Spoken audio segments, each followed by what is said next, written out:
everyone.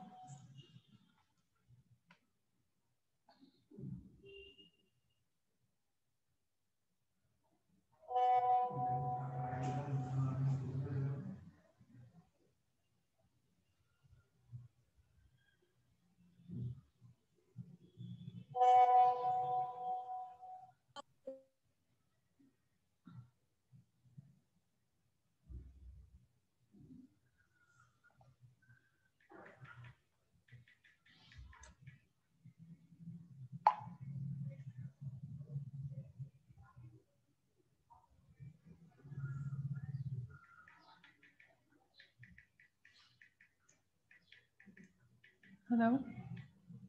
Can you guys hear me? Good morning, ma'am. Hi, good afternoon. दिख रहा है screen आप सभी को मेरा? Yes, ma'am. Okay.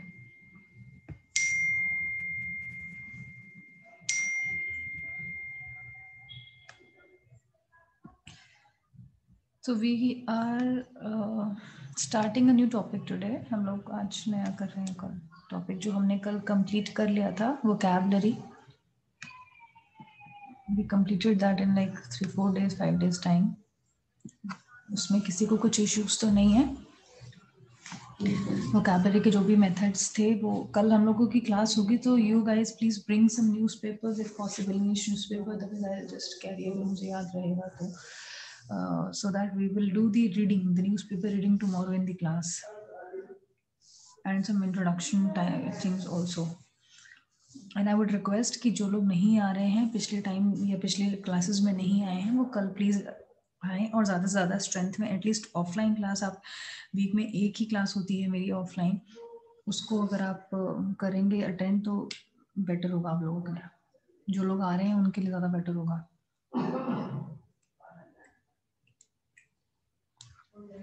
उस क्लास की अटेंडेंस भी आपकी अटेंडेंस में ऐड होगी और जो लोग नहीं आ रहे हैं वो उसकी अटेंडेंस, उस पर्टिकुलर ऑफलाइन क्लास की अटेंडेंस भी मैं आपके परसेंटेज में ऐड करूंगी, और वो जो लोग अटेंड नहीं कर रहे हैं उनकी अटेंडेंस शॉर्ट होगी उस पर्टिकुलर क्लास की.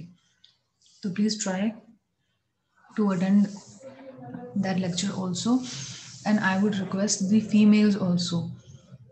4-5 लड़कियां हैं, 6 लड़कियां हैं जो सिंसियर हैं और एवरीडे क्लास में यहाँ पर आती हैं ऑनलाइन, बट ऑफलाइन क्लास में एक दिन भी नहीं आती हैं. आप लोग एक दूसरे से कोऑर्डिनेट कर सकते हैं, क्लासमेट्स हैं आप लोग, फ्रेंड्स बनिए, एक दूसरे से बात करिए आपस में, और फिर कोशिश करिए कि आप आए यहाँ पे, चाहे एक साथ ही आए सारे, ऑटो से या जैसे भी आप अरेंज कर सकते हैं. मिलकर अगर आप आएंगे तो आपको उतना ज़्यादा एक्सपेंसिव भी नहीं पड़ेगा आने का.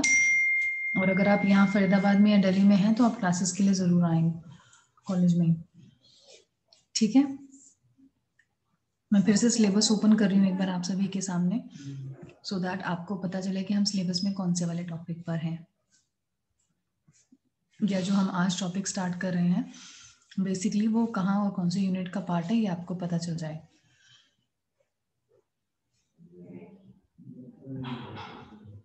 दिख रहा है ना ये आपको सिलेबस?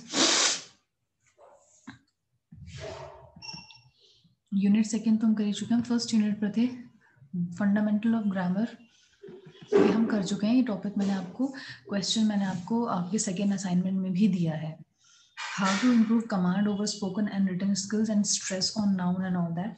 ये stress on noun, verb and adjective ये हम कर चुके हैं, जिसमें हमने स्ट्रेस पढ़ा था, हमने कौन से सिलेबल पे हमें स्ट्रेस देना है या नहीं देना है या क्या है. सेंटेंस एरर्स हम पढ़ चुके हैं कि हम कौन कौन से सेंटेंसेस में एरर्स करते हैं या वो हमें नहीं करने चाहिए. टाइप्स ऑफ एरर्स वो भी हम कंप्लीट कर चुके हैं. पंक्चुएशन हम कंप्लीट कर चुके हैं. पंक्चुएशन जो साइंस हमने पढ़े थे, डिफरेंट साइंस जिसमें पीरियड था, कॉमा था, इन्वर्टेड कॉमास था एंड ऑल दैट, पंक्चुएशन का टॉपिक हम कंप्लीट कर चुके हैं. Vocabulary building to encourage the individual to communicate effective and diplomatically.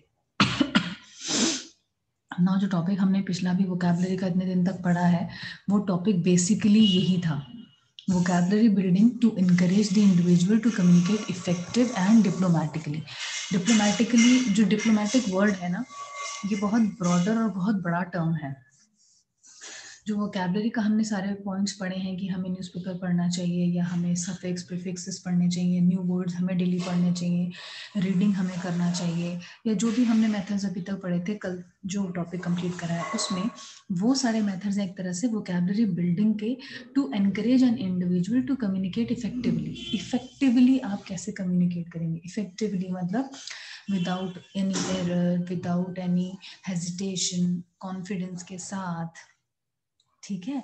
Diplomatically होता है कि बहुत सारी चीज़ें हमें कई बार कहीं पर बोलनी नहीं चाहिए या बोलनी चाहिए, वो चीज़ें हमें पता होनी चाहिए कि कब हमें कहाँ पर क्या चीज़ यूज़ करनी चाहिए, या इफेक्टिवली कौन से वर्ड्स हमको यूज़ करने चाहिए कहाँ पे, वो सब चीज़ें हमें देखनी चाहिए. फॉर एग्जाम्पल, एक चीज़ को बोलने के लिए ना, इंग्लिश में भी और हिंदी में भी ऐसा होता है कि एक वर्ड के बहुत सारे मीनिंग होते हैं, या एक मीनिंग के बहुत सारे ऐसे वर्ड्स होते हैं, जैसे कि हम जिनको हम बोलते हैं, ये हिंदी में बोलते हैं पर्यायवाची या सिनोनिम्स हम इंग्लिश में बोलते हैं. तो हमें वो डिप्लोमेटिकली जो ये वर्ड लिखा है सिलेबस में कि हाउ टू कम्युनिकेट डिप्लोमेटिकली, इसका मतलब ये है कि उन जो सिनोनिम्स वर्ड्स होते हैं उनमें से जब सभी का मीनिंग एक जैसा है तो वो सारे वर्ड्स बने क्यों है पहले इंग्लिश में, लैंग्वेज में या किसी भी लैंग्वेज में. हर लैंग्वेज में सिनोनिम्स होते हैं, ऐसा नहीं है.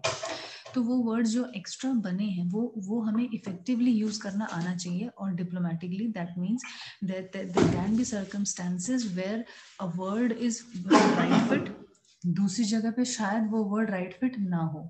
समझ रहे हैं आप लोग कि कोई एक वर्ड है जो कि बहुत पोलाइटली हम यूज कर रहे हैं किसी से बात करने के लिए, और दूसरे मतलब सेम ही वर्ड को हम शायद किसी और पर्सन से बात करने के लिए यूज ना करें.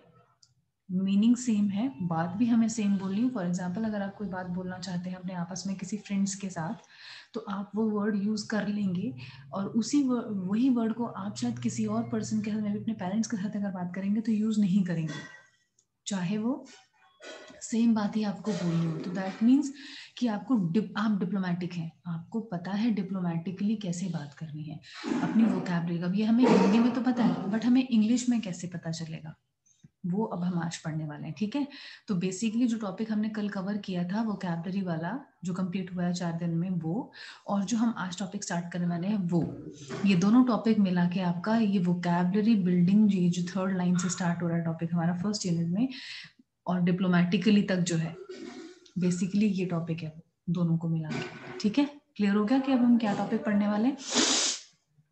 Effective communication with diplomacy.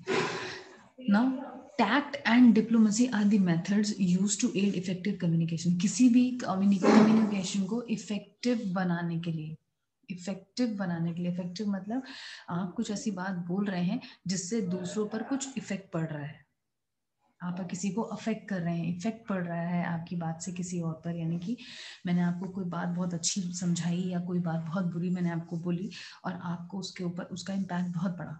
कोई बात बुरी किसी की लगती है तो हमें बहुत ज़्यादा बुरी लग जाती है किसी की बात, चाहे वो बात बहुत छोटी या नॉर्मल हो, बहुत डेप्थ में ना हो, या फिर कोई बात बहुत अच्छी किसी की अगर अच्छी लगती है तो हम उसको फॉलो करने लगते हैं, या कोई पर्सन अगर हमको अच्छा लगता है उसकी कोई बात अगर हमें अच्छी लगती है या पता चलती है तो हम उसको फॉलो करते हैं, यानी कि वो चीज़ हमारे लिए इफेक्टिव हो जाती है। तो टैक्ट और डिप्लोमेसी ये 2 मेथड्स हैं अगर हमें अपने कम्युनिकेशन को इफेक्टिव बनाना है तो, क्योंकि हम कम्युनिकेशन पढ़ रहे हैं, उसको इफेक्टिव बनाने के लिए हमारे पास टैक्ट या टैक्टिक्स जो जिसको हम बोलते हैं दूसरे वर्ड में, या डिप्लोमेसी, ये 2 मेथड्स हैं जिससे कि हम अपने मेथड कम्युनिकेशन में को या पर्टिकुलरली कॉन्वर्जेशन को इफेक्टिव बना सकते हैं, specially during negotiation and when attempting to be a persuasive और असर्टिव। मतलब जब नेगोशिएशन क्या होता है, हम जब किसी से कुछ बात हम बोलते हैं नेगोशिएट कर रहे हैं, यानी कि एक तरह से हम जब कभी किसी शॉपिंग करने जाते हैं हम कहीं पर बाहर, तो हम प्राइस या उसके लिए बार्गेन करते हैं, तो वो भी एक तरह का bargaining is also kind of negotiation, पैसे कम कराना है ना, कि कोई बोल रहा है मैं ये चीज़ 1000 रुपये में दूंगा, बोल रहे हैं नहीं 800 में दे दो, 700 में, दैट इज ऑल्सो बार्गेनिंग, वो कहीं ना कहीं नेगोशिएशन का एक तरह से है, एग्जाम्पल है। तो नेगोशिएशंस के टाइम पे जब हम कोई बात कर रहे होते हैं तो बिजनेस में किस बात पर नेगोशिएशन हो सकता है, आप सोचिए, बिजनेस में तो हम कहीं कुछ खरीद नहीं रहे हैं किसी से, ना कोई प्राइस कम कराएंगे, सपोज वहाँ पे नेगोशिएशंस होती हैं, क्योंकि बिजनेस में भी सेल परचेज तो रहता ही है ना, वेंडर से, क्लाइंट से, या एट टाइम्स जो हम लोगों को हायर करते हैं उनको सैलरी ऑफर करते हैं, वहाँ पर भी नेगोशिएशंस होते हैं। एचआर्स के साथ जब हमारा फाइनल राउंड होता है सैलरीज या एवरीथिंग डिसाइड करने के लिए, तो हम सोचते हैं नहीं हमें 30,000 चाहिए, 20,000 चाहिए, और एचआर के पास अगर उतना बजट नहीं है, कंपनी के पास उतना बजट नहीं है, वो सोचते हैं कि 30 की जगह 25 में आपको हमें रखना है, तो फिर वहाँ पर नेगोशिएशंस होती हैं, और क्या बेनिफिट्स कंपनी आपको दे सकती है, 25,000 सैलरी देगी प्लस उसके अलावा और क्या आपको बेटर दे सकती है, ये सारी चीज़ें होती हैं। ठीक है, तो वहां पर ये डिप्लोमेसी और टैक्ट जो है काम आते हैं जब हम किसी से कम्युनिकेट करते हैं। अगर आपको ये चीज़ें नहीं आएंगी तो जाहिर सी बात है कि अगर आप एक कंपनी में काम, एक अच्छी पोजीशन पे भी, चाहे कितनी अच्छी पोजीशन पे काम कर रहे हो, लेकिन अगर आपका टैक्ट डिप्लोमेसी के थ्रू आपका कम्युनिकेशन इफेक्टिव है ही नहीं, सामने वाले पर्सन को आपका कम्युनिकेशन इफेक्टिव नहीं लग रहा और आपका नेगोशिएशन स्किल्स भी 0 है, तो सामने वाला पर्सन को आप बिल्कुल भी क्रैक ही नहीं कर पाएंगे, उसको बोल दें, वो ही पर्सन आपको आपके सामने अपनी बात को ऊपर रख कर चला जाएगा कि नहीं जी मैं तो 30,000 से कम में काम करूंगा, नहीं सॉरी आप अपना देख लो, किसी और को देख लो। वेयर एज अगर एचआर या जो भी कंपनी के मैनेजर्स हैं जो की बात कर रहे हैं, कम्युनिकेशन कर रहे हैं आपसे एज अ कैंडिडेट, उनका ऑब्वियसली इफेक्टिव कम्युनिकेशन होता है, यही रीजन होता है कि वो हमें अपने अकॉर्डिंग नौकरी पर रखते भी हैं। क्यों? क्योंकि वो इफेक्टिव कम्युनिकेशन, उन्हें पता है कैसे बात करनी है, किस बात पे आप क्या बोलोगे तो उनको उसके आगे क्या बोलना है, आपको कैसे कन्विंस करना है, क्या और बेटर चीज़ें दिखाकर उनको आपको अग्री कराना है नेगोशिएट करके कि वो आप उनकी बात मान लो और वो आपकी बात नहीं माने।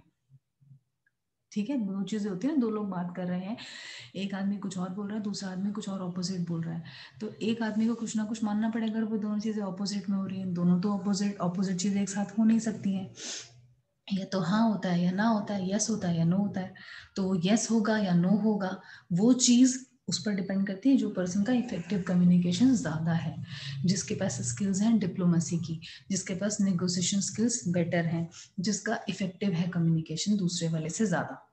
क्लियर है? पहली लाइन समझ आ गई? Using tact and diplomacy appropriately can lead to improved relationships with other people. देखिए, अगर हमारे पास टैक्ट, डिप्लोमेसी, ये सब चीजें हैं, ये सब हमारे पास स्किल्स हैं एंड हम ये स्किल्स यूज कर रहे हैं कम्युनिकेशन में, तो ये हेल्प करता है हमें सॉरी रिलेशनशिप को बेटर करने में दूसरे लोगों के साथ। क्योंकि हम जब टैक्ट और डिप्लोमेसी की बात कर रहे हैं तो हम बहुत पोलाइटली भी बात कर रहे हैं, हम सामने वाले पर्सन को इस तरह से कन्विंस कर रहे हैं या बात करके इस तरह से उसको दिखा रहे हैं या फील करवा रहे हैं कि हम उसके बारे में बहुत अच्छा सोचते भी हैं और जो हम उसको करने के लिए कह रहे हैं वो उसके फायदे के लिए ही है। तो इससे क्या होता है, रिलेशनशिप बिल्ड होता है। जैसे बहुत सारे फ्रेंड्स होते हैं हमारे, वो हमें टाइम टू टाइम कुछ ना कुछ गाइडेंस देते हैं या हमें कुछ ना कुछ मतलब एडवाइस करते हैं, ऐसा नहीं तो ऐसा कर, तो हमें समझ आती है ना वो चीज़ें, हमें लगता है ये दोस्त बहुत अच्छा है मेरा, हमें लगता है ये तो मेरा सच्चा दोस्त है। सो वो क्या हुआ कि उस पर्टिकुलर इफेक्टिव कम्युनिकेशन से इम्प्रूव होते हैं रिलेशनशिप दूसरे लोगों से। क्लियर है? And this are also a way to build and develop mutual respect. Mutual का मतलब होता है दोनों तरफ से आना। दो लोग हैं, म्यूचुअली कोई काम कर रहे हैं का मतलब दोनों मानते हैं वो चीज। म्यूचुअल रिस्पेक्ट का मतलब एक दूसरे की रिस्पेक्ट कर रहा है तो दूसरा भी पहले वाले की रिस्पेक्ट कर रहा है। ठीक है?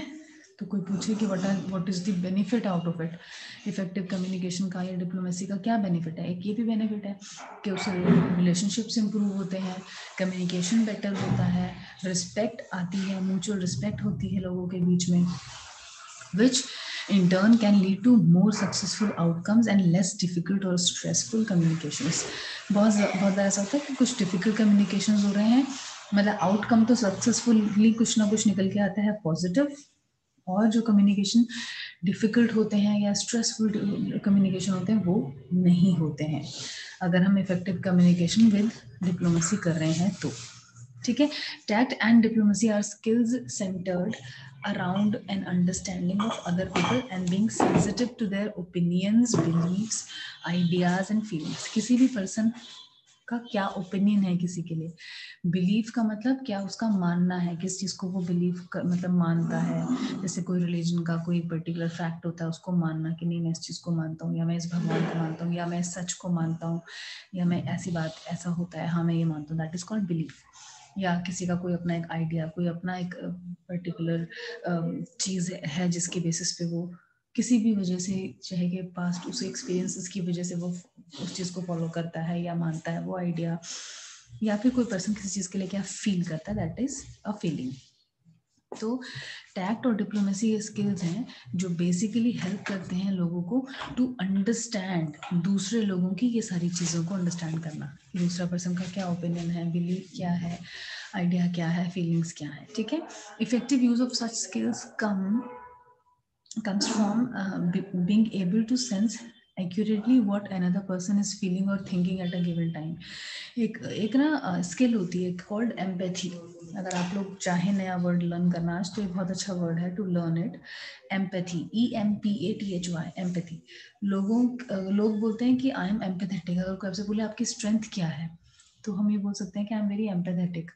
एम्पैथेटिक का क्या मतलब होता है, ये चीज कि हम ये सेंस कर सकते हैं, ये क्वालिटी एक आदमी में होना कि वो दूसरे आदमी की प्रॉब्लम को वैसे ही समझे जैसे कि वो दूसरे आदमी के साथ वो चीज हो रही है, आपके साथ नहीं हो रही है, किसी और के साथ हो रही है, but you understand it in that manner कि जो उस दूसरे आदमी के साथ फील हो रहा है, बैड फील कर रहा है या अच्छा फील कर रहा है, जो भी, तो आप एम्पैथेटिक हो। इसका मतलब आप दूसरे की फीलिंग को फील कर सकते हो बिना आपके साथ वो चीज हुए। that quality is called, that particular thing is called empathy। ठीक है? तो effective use of such communication comes from being a sense accurately. जो मैंने एम्पैथी का वर्ड बोला उसका मीनिंग ये फर्स्ट लाइन में आ रहा है, फोर्थ पैराग्राफ की फर्स्ट लाइन पढ़ रही हूँ मैं अभी। Effective use of such skills come from being able to sense accurately what another person is feeling और थिंकिंग। एम्पैथी का मतलब ये हुआ। ठीक है? Being able to sense accurately, बिल्कुल एग्जैक्टली एक्यूरेटली वही आप एबल हो सेंस करने की जो दूसरा पर्सन फील कर रहा है या सोच रहा है। किसी भी टाइम पे, वो होता है एम्पैथी। तो बेसिकली इफेक्टिव कम्युनिकेशन का या इन सब चीज़ों का यूज़ जो है वो इस टाइम पर भी होता है कि पर्सन जो है वो फील कर रहा है एग्जैक्टली वही जो दूसरा पर्सन एक टाइम पर सोच सकता है या फील कर सकता है। आपके साथ नहीं हो रहा बट फिर भी आप उसके लेवल पर जाकर सोच पा रहे हो वो चीज़, ठीक है। And then responding in such a way as to avoid bad feelings और ऑकवर्डनेस, यानी कि अगर आप किसी के बारे में सोच पा रहे हो कि वो क्या फील कर रहा है, बुरा फील कर रहा है, अच्छा फील कर रहा है या क्या सोच रहा है, और उसके बाद उसको रिस्पॉन्ड अकॉर्डिंगली ही कर रहे हो। अगर आपको लग रहा है कि कोई बहुत सैड है, उसके ऊपर बहुत कुछ प्रॉब्लम है, जैसे फ्रेंड्स का एट टाइम्स होता है, फ्रेंड्स एम्पैथेटिक होते हैं, जनरली समझ पाते हैं कि अगर कोई दुखी है तो उसको अकॉर्डिंगली कंसोल करना, रिस्पॉन्ड अकॉर्डिंगली करना। कोई अगर खुश है तो खुशी में उसके साथ खुश होना, अकॉर्डिंगली उसको रिस्पॉन्ड करना। ये सारी चीज़ें जो हैं पर्टिकुलरली हेल्प करती हैं सो दैट कि हमारी जो बैड फीलिंग है उसको अवॉइड कर सकें, ये सब चीज़ों को अवॉइड कर सकें। ऑकवर्ड क्या होता है? ऑकवर्डनेस ऑकवर्ड होता है कई बार हम कोई चीज़ को ना फील करते हैं कि बड़ा शाय फील करते हैं, लगता है बहुत गलत है, अरे ये क्या बोल दिया मैंने, सपोज कोई बात हमने गलत बोल दी और हमको बाद में बहुत ऑकवर्ड फील होता है कि बहुत गलत बोल दिया मैंने, या हमें खुद ही फील होता है कुछ बुरा कि हमने कुछ सच में बुरा कर दिया। वो सारी चीज़ों को अवॉइड करने के लिए एक तरीके से अगर एक आदमी एम्पैथेटिक है तो बहुत हेल्प होती है इफेक्टिव कम्युनिकेशन में, ठीक है। At the same time asserting और reflecting your own ideas and feeling back in a delicate and well meaning fashion. Effective communication का एक ये चीज़ है कि आप जो है एक तरह से रिफ्लेक्ट कर रहे हो आपके खुद के भी ideas.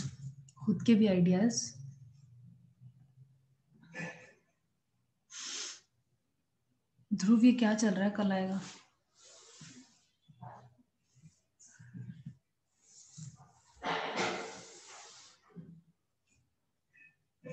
All people and all communication situations are unique. हर आदमी, ऑल पीपल मतलब हर आदमी, लोग जो हैं, and all communication situations are unique. When I say हर आदमी and their communication situations are unique, unique का मतलब किसी को पता है? What is unique? मैम अनोखा। Yes. मैम अनोखा, मैम जो है ही ना मैम, बिल्कुल मैम। हाँ जी, नहीं अनोखा भी होता है, इसका मतलब यूनिक का मतलब होता है कि बहुत जनरल नहीं है, बहुत रेयर है मगर होता है। Rare ma'am, yes ma'am, rare ma'am. हाँ जी, हर पर्सन का या उनकी बात करने के जो सिचुएशंस हैं या बात करने के जो तरीके हैं वो यूनिक है। कोई भी एक आदमी दूसरे आदमी की तरह नहीं होता। All the people are unique. हर कोई अपना अपना एक तरीके से यूनिकनेस हम सब में होती है।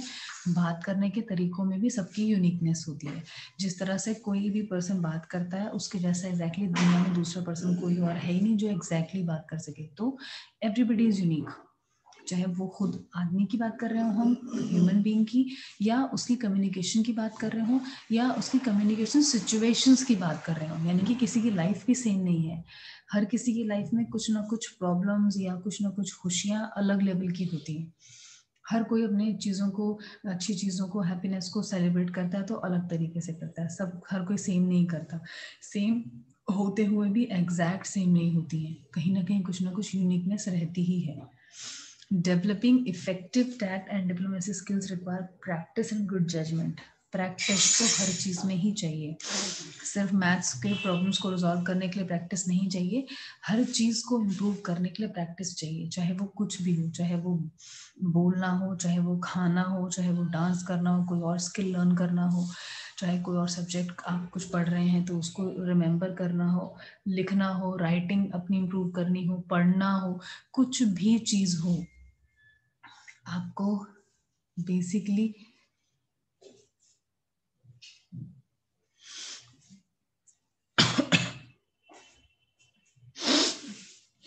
उसके लिए प्रैक्टिस चाहिए ही चाहिए and good judgement. These skills are not limited to use in the formal communications such as in the workplace. Now जैसे हम communication types of communication पढ़ चुके थे और हमें पता है formal communications क्या होते हैं, हमें पता है informal communications क्या होते हैं। तो ये जो skills हैं जिसमें कि हम ये बोल रहे हैं कि हर person की communication situation unique होती है, tact चाहिए, diplomacy skills होती हैं, ये सारी skills हमें सिर्फ informal communication, formal communication में नहीं चाहिए होती है, हमें informal में भी चाहिए होती है। यानी कि if you are talking at home also or if you are talking with our friends also, within our friend circle or something, तब भी हमको टैग डिप्लोमेसी की बहुत जरूरत होती है. अदरवाइज अगर हम बैड वर्ड्स अपने ही इनफॉर्मल कम्युनिकेशन में भी यूज करते हैं, इवन विद फ्रेंड्स भी यूज करते हैं, then also becomes a problem, है ना. तो ऐसा नहीं है कि हमें सिर्फ अच्छी बातें फॉर्मल कम्युनिकेशंस में ही करनी चाहिए और इनफॉर्मल में हम अब कुछ भी बोल सकते हैं.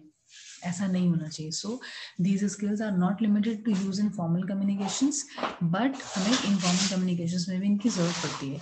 फॉर्मल कम्युनिकेशंस कौन से होते हैं? Such as in the work place, यानी कि जो वर्क प्लेस पे हम यूज करते हैं. वर्क प्लेस पे हमारे जनरली दोस्त बनाने तो हम नहीं गए होते हैं ना, हम दोस्ती के लिए कोई कुछ और करने गए होते हैं. इट्स जस्ट दैट कि हम वहाँ पे काम करने गए और फॉर्मली हम एक दूसरे से बात करनी होती है. आप लोग ना ये बाद में बातें कर लीजिएगा, ध्रुव एंड अनुपम, कि कल आएगा कि नहीं आएगा, और ये सब अपने आपस में बात कर लीजिएगा पर्सनली. सबके साथ नहीं करने की जरूरत है. मैसेज आया था मैम, वैसे मैं किसी पे करता नहीं, मेरे पास आया था वैसे. तो this is where we are. अगर मैं अभी पूछ लूँ आप लोगों से इस टॉपिक में अभी तक क्या पढ़ा है तो नहीं पता होगा. क्या टैक्ट होता है, क्या डिप्लोमेसी होती है, क्या फॉर्मल कम्युनिकेशन होता है, क्या इनफॉर्मल होता है, कुछ नहीं पता. बस टाइम पास करना है कि लेक्चर लेना है, प्रेजेंट लगवानी है, यहाँ पे दिखाना है अपना नाम क्लास में, तो आ गए हो लॉग इन करने. किसी को कुछ लर्न करने की जरूरत नहीं फील होती है ना इम्प्रूव करने की जरूरत होती है. ये टाइम दोबारा आएगा नहीं लाइफ में, और ये हर कोई आपको बोलता रहेगा, और आपको समझ तभी आएगा जब ये टाइम चला जाएगा. जब सच में आ जाओगे एक ऐसी सिचुएशन में अपने काम की या कुछ की कि अपने लिए खाने के लिए भी टाइम नहीं बचेगा. इम्प्रूव करने की तो बात छोड़ ही दो कि क्या इम्प्रूव करोगे, अपने लिए खाने का भी टाइम नहीं मिलेगा. एक बार काम पर लग जाओगे जब, तो 3 टाइम का खाना भी ठीक से नहीं खा पाओगे. तो ये टाइम जो है when we are making you to learn something, और जिसमें कि आपके पास अभी टाइम है भी कुछ करने का, ये 3 साल ऐसे हैं कि 3 साल में आप अपने आप को कैसे क्या बना सकते हो, और बनते हैं लोग. 2 साल 3 साल 2 साल का जो मास्टर्स का कोर्स होता है या 3 साल का जो ग्रेजुएशन का कोर्स होता है, कुछ लोगों की पर्सनैलिटी बिल्कुल चेंज हो जाती है इन 3 सालों में. क्यों? क्योंकि वो आहिस्ता आहिस्ता पर्सनली अपने आप को कुछ ना कुछ करके इम्प्रूव कर रहे होते हैं, बाकी दुनिया को नहीं दिखाते. आप लोग नहीं करना चाहते हैं, मुझे समझ आती है ये चीज़ें आप लोगों से मिलकर भी और देख कर भी क्लास में. बट एनीवेज ये मेरा काम है, मुझे तो करना ही, और मैं अपना बेस्ट दूंगी इस चीज़ में. जिसको इम्प्रूव करना है वो करे, जो नहीं करना चाहता है most welcome to waste your time. This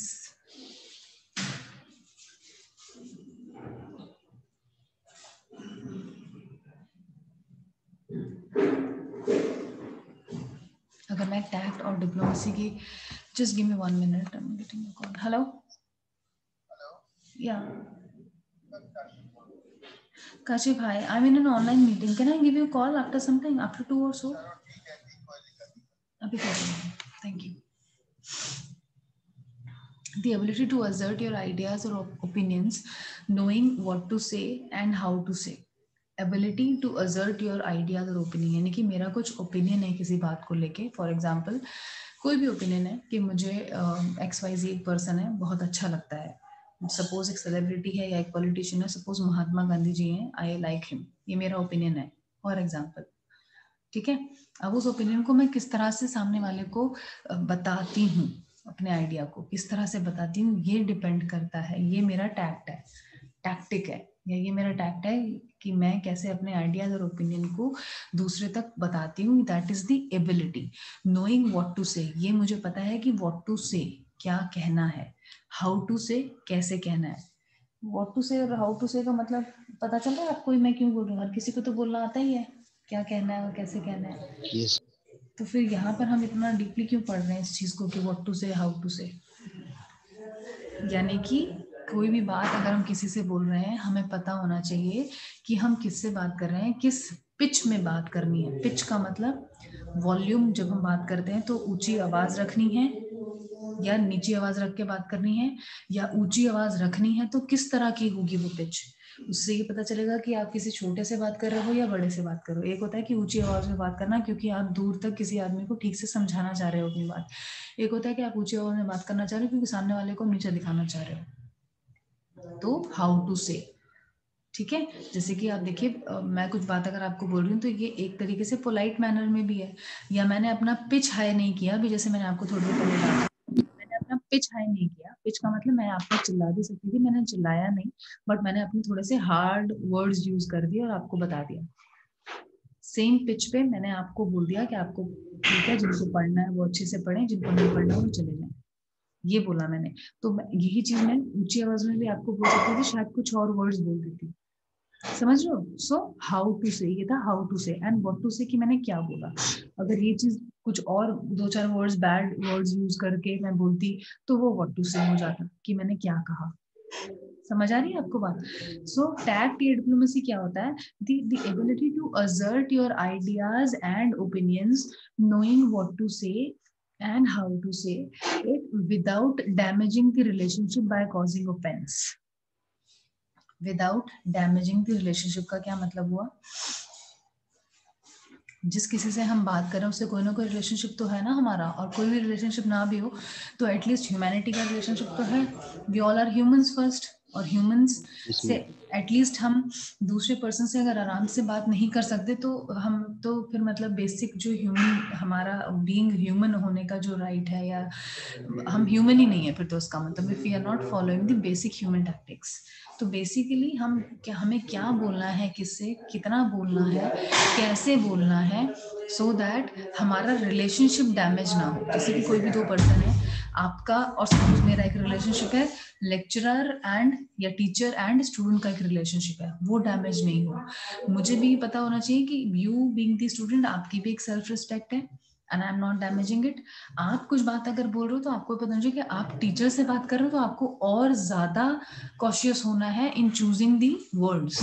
right choice of words आपका होना चाहिए while you communicating with any of your teachers.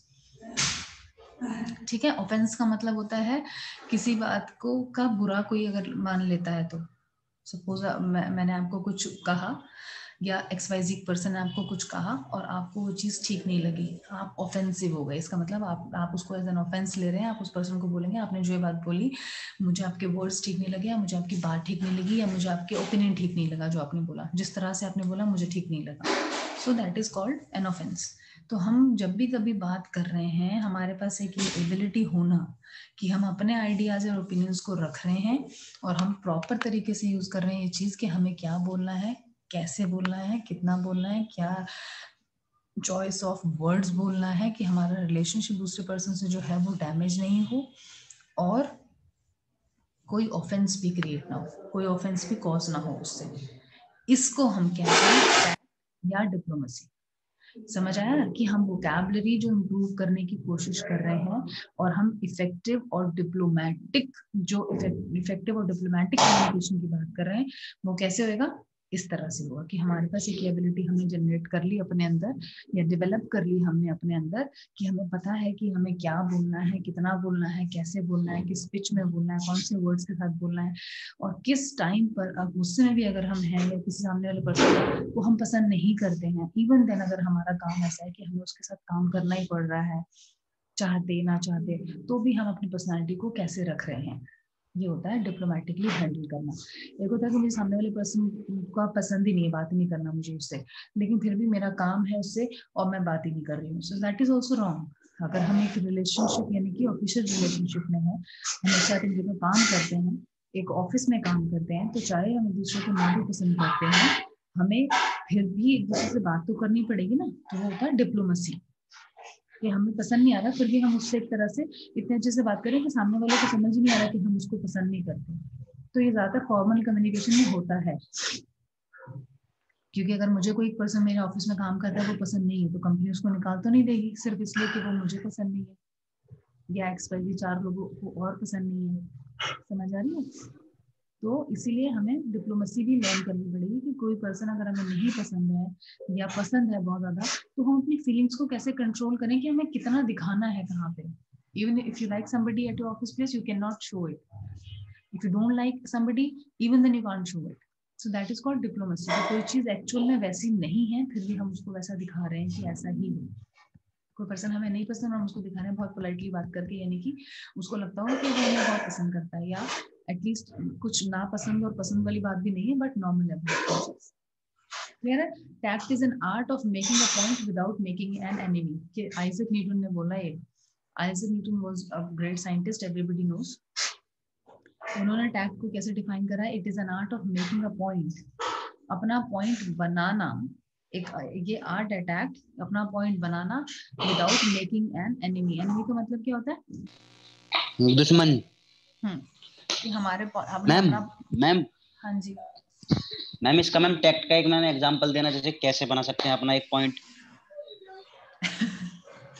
ये जो अभी तक हम ऊपर हमने सारा कुछ पढ़ा है ना, ये टैक्ट के बारे में पढ़ा कि कैसे मैंने सपोज मैंने अभी आप this is also an attack कि मैं आपको एक लेक्चर दे रही हूँ, there are so many people out of you 12 attendees, 12 लोग अभी अटेंड कर रहे हैं क्लास, लेकिन किसी को भी पसंद नहीं है शायद, या हो सकता है आप में से बहुत सारे लोग हैं which do not want me to give you the lecture the way I am giving, जैसे मैं बात कर रही हूँ आपसे, but I am making my point.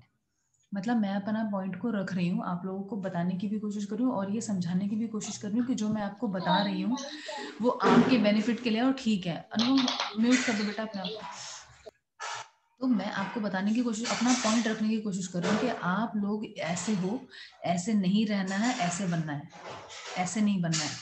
और दूसरा point, eight the same time I am trying you guys कि मेरे अगेंस्ट नहीं हुआ, जो मैं चाह रही हूँ आपको बताना वैसे बन भी जाओ, चाहे थोड़ा सा नेगेटिव बोल के ही मैं आपको करूं कि आप समझो कि अच्छा मैम मैम ने ऐसे ही बन जाना है मैम, अब ऐसे ही बनना है मैम आप। ठीक है। सो टैग क्या होता है? एक आर्ट है कि आप अपना जो भी पॉइंट है या अपना आइडिया है, अपना ओपिनियन है, वो दूसरे लोगों तक पहुंचा भी रहे हो कि ये चीज अच्छी है या ये चीज बुरी है, ये चीज ठीक नहीं है, ये चीज आपके लिए ठीक नहीं है, कुछ भी, मेरा ये पॉइंट है, आपका तो नहीं है, वो जरूरी नहीं आपका पॉइंट वो हो, लेकिन वो आप भी मानने लग जाओ एक चीज। दूसरी चीज कि आप मेरे अगेंस्ट भी ना हो जाओ, यानी कि मेरा तभी इसका मतलब मैं टैक्टफुल हूँ कि अगर मैं आपको अपना कोई ओपिनियन, अपना कोई पॉइंट जो मैं मानती हूँ वो मैं आपको बिलीव कराने की कोशिश कर रही हूँ और आप उस चीज को मान भी रहे हो, और आप एक तरीके से उस पर्सन को मानने के बाद उसके दुश्मन भी नहीं बन रहे हैं। होता है कि दुश्मन उनके बोलते हैं हाँ ठीक है क्या मान रहे हैं जो बोल रही है, but you are not actually में, you are not following that. ठीक है। सो टैक्ट का मतलब होता है कि एक पर्सन बहुत टैक्टफुल है। टैक्टफुल है का मतलब कि वो अपनी बातों को, अपने ओपिनियंस को दूसरों तक इस तरह से पहुंचाता है कि सामने वाले आदमी को लगता भी है कि वो सामने जो दूसरा पर्सन है उसके वो बेटरमेंट के लिए बोल रहा है, और होता भी है बेटरमेंट के लिए, मैनी टाइम्स होता भी है बेटरमेंट के लिए। ठीक है। डिप्लोमेसी एक आर्ट है of letting somebody else have your way. Diplomacy is an art of letting somebody else have your way, यानी कि जो चीज आप कर रहे हो वो दूसरे को भी आप अलाउ कर रहे हो कि वो भी उस तरह से वो काम कर सके, उसी तरीके से कर सके जिस तरह से आप कोई काम कर रहे हो। तो डिप्लोमेसी तो ये एक तरह से एम्पैथी ही हो गया कि आप दूसरे की बात को सेंस कर रहे हो, दूसरे की फीलिंग को सेंस कर रहे हो, दूसरे की थिंकिंग को सेंस कर रहे हो, और फिर उसके बाद अकॉर्डिंगली उसको एक्ट करने के लिए हेल्प कर रहे हो। ठीक है। क्या कर सकते हैं हम फॉर अ सक्सेसफुल या for to become a successful diplomatic person? क्या हम कर सकते हैं? ये सारी चीजें हैं जो हम अपने अगर कम्युनिकेशन में रखेंगे तो हम बेसिकली एक सक्सेसफुल और डिप्लोमेटिक तरीके से या इफेक्टिव तरीके से कम्युनिकेशन कर सकते हैं दोनों के बीच में, क्योंकि हमारा सब्जेक्ट कम्युनिकेशन है, तो it is always there in any of the topic we study. हम कोई भी टॉपिक उठाते हैं वहाँ पर कम्युनिकेशन आता ही रहता है। कम्युनिकेशन कम्युनिकेशन हम चाहे कैसे भी कम्युनिकेट करें, चाहे बात करके, चाहे लिख के, बोल के, कुछ भी करके।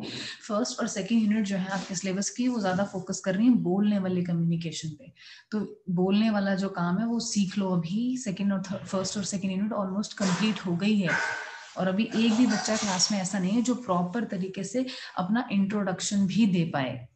और तो क्या करेंगे हम, बहुत अच्छी इंग्लिश बोलना लिखना ये सब तो अभी हमें नहीं आया, हम सिर्फ अपने बारे में 4 लाइन भी नहीं बोल सकते हैं। And we have completed 2 units of our syllabus, और सब्जेक्ट है कम्युनिकेशन, और हम कम्युनिकेट नहीं कर सकते। इसलिए मैं बोलती हूँ कि practice more and more practice करो, जितना बेटर करोगे अपने लिए उतना अच्छा है भैया।